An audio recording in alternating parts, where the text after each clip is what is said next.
Today we're going to pick back up at chapter 69 in the book of Enoch. And after this judgment, I will terrify and make them tremble, because they have shown this to those who dwell on the earth. And behold, the names of those angels. The first of them is Samjaza, the second Artaquifa, the third Armen, the fourth Kokabi, the fifth Turiel, the sixth Rumjal, the seventh Danjal, the eighth Nequiel, the ninth Baraquel, the 10th Azazel, the 11th Armaros, the 12th Badarjal, the 13th Busasejal, the 14th Hanaanel, the 15th Turel, and the 16th Simapesiel, the 17th Jetrel, the 18th Tumael, the 19th Tariel, the 20th Rumael, the 21st Azazel. Here's an author's note.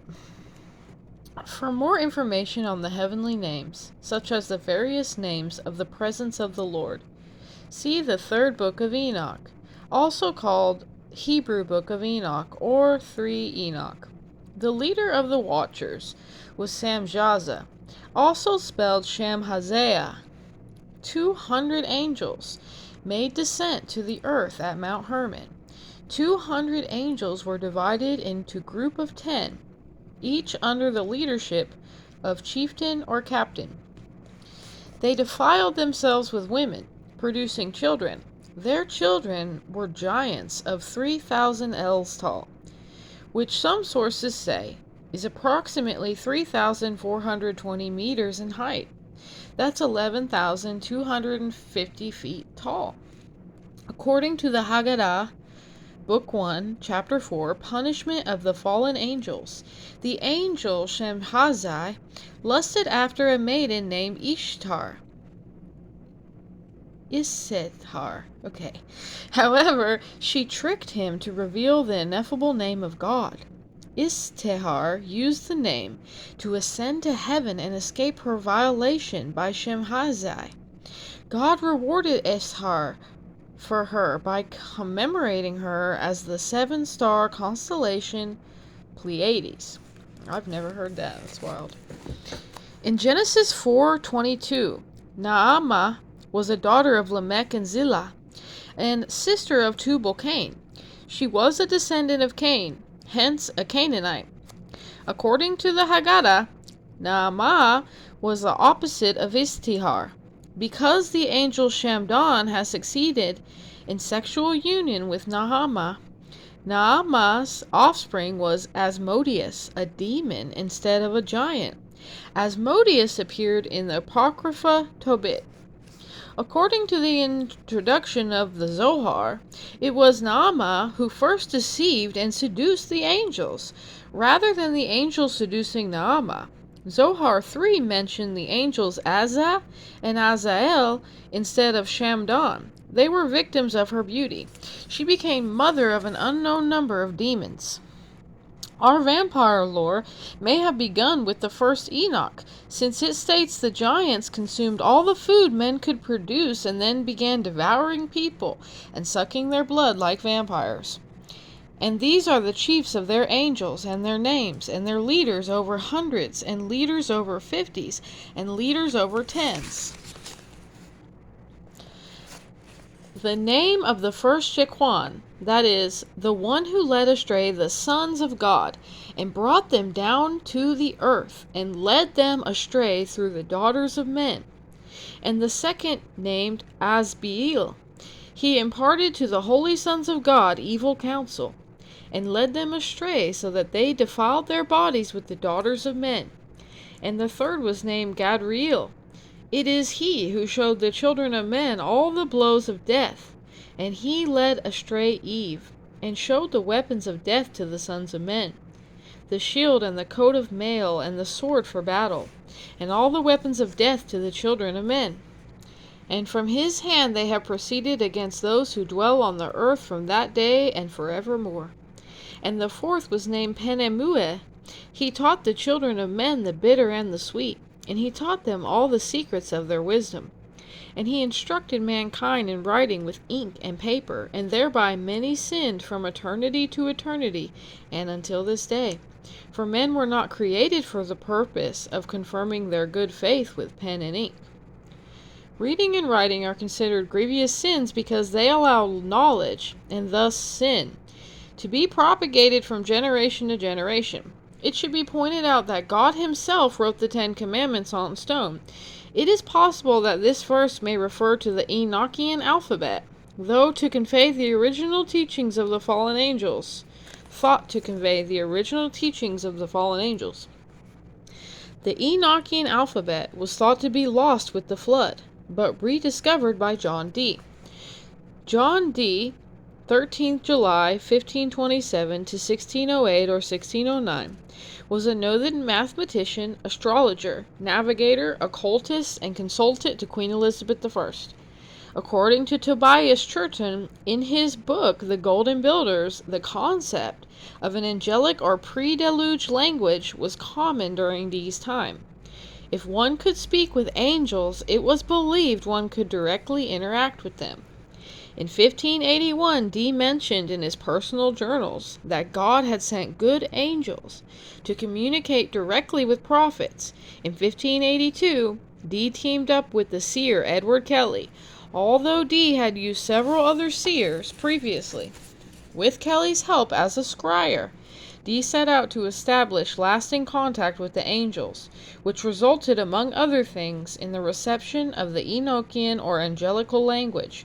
According to Dee's journals, angelical was supposed to have been the language God used to create the world, and which was later used by Adam to speak with God and the angels, and to name all things into existence. The alphabet codified the phonetics of the language Dee claimed could be used to summon various angels, who would dispatch knowledge or assistance. The chants used complex phonetic streams named angelic calls to name and call forth angels.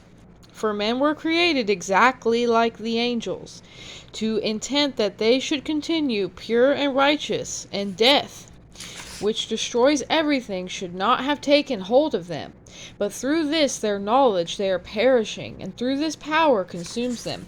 And Dan Winter did some great physics and stuff about the Enochian language, and his work is incredible. If you want to check out Dan Winter, what a great, awesome, brilliant man. Okay. Romans 5:12. Wherefore, as by one man sin entered into the world, and death by sin, and so death passed upon all men, for that all have sinned. So the more knowledge led to more sin, and we were made like the angels. It says here, we were created exactly like the angels. So what does that mean? We are basically angels too. I would say we're exactly like the angels. Our spirits are just like that. I have seen it out of body. And we were supposed to continue being pure and righteous and clean and be able to talk with God. And with the other, it wasn't supposed to be like this. And death, which destroys everything, should not have taken hold of them, it says. And the fifth was named Kazdeja. This is he who showed the children of men all the wicked smittings, blows of spirits and demons, and the smittings, blows of the embryo in the womb, that it may pass away. And the smittings are blows of the soul, the bites of the serpent, and the smittings, blows which befall through the midday heat, the son of the serpent named Tabaet. And this is the task of Caspiel, the chief of the oath which he showed to the holy ones when he dwelt high above in glory, and its name is Biqua. This angel requested Michael to show him the hidden name, that he might enunciate it in the oath, so that those might quake before that name, an oath who revealed all that was in secret to the children of men. And this is the power of this oath, for it is powerful and strong. And he placed this oath, Akai, in the hand and under the control of Michael. The ineffable name of God holds the power to create, bind, and destroy. In the Lilith myth, it is said she spoke this name when she argued against God and Adam. By speaking the name, she flew off and became a demon. That is wild. Okay, words really do have power, I know that.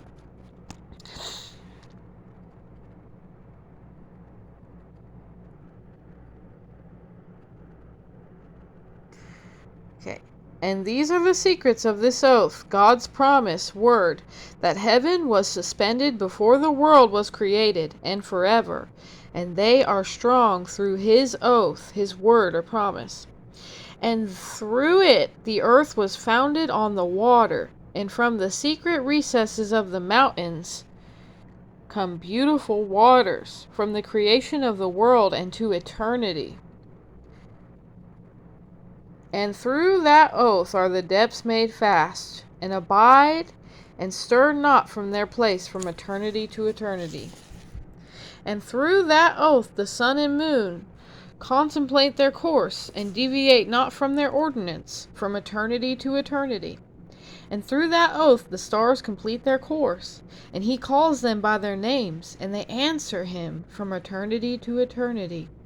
And in like manner the spirits of water, and of the winds, and of all kinds of spirits, and their paths, from all the quarter of the winds, respond to his command. It says that verse 22 is not complete in some translations. And there are preserved the voices of thunder and the light of the lightning. And there are preserved the storehouses of the hail, and the storehouses of the hoarfrost, and the storehouses of the mist, and the storehouses of rain and dew. And all these believe and give thanks before the Lord of spirits, and glorify him with all their power. And their food is in every act of thanksgiving. And they thank and glorify and exalt the name of the Lord of spirits forever and ever. And this oath is mighty over them, and through it they are preserved, and their paths are preserved, and their course is not destroyed. And there was great joy among them, and they blessed and glorified and exalted, because the name of that Son of Man had been revealed to them, and that's Jesus. The name of a person reveals their personality and power. There remains a ceremony to this day that if a person is on his deathbed, a rabbi may change the person's name to trick the angel of death, so the person might escape his reaping, suggesting the angel seeks by name. And he sat on the throne of his glory, and the sum of judgment was given to the Son of Man. And he caused the sinners, and all those who led the world astray, to pass away and be destroyed from off the face of the earth. They shall be bound with chains, and shut up, and imprisoned in their place of assembly, and all their works vanish from the face of the earth. And from that time forward there shall be nothing corruptible, for that Son of Man has appeared, and has seated himself on the throne of his glory. And all evil shall pass away before his face. And the word of that Son of Man shall go out and be strong before the Lord of spirits.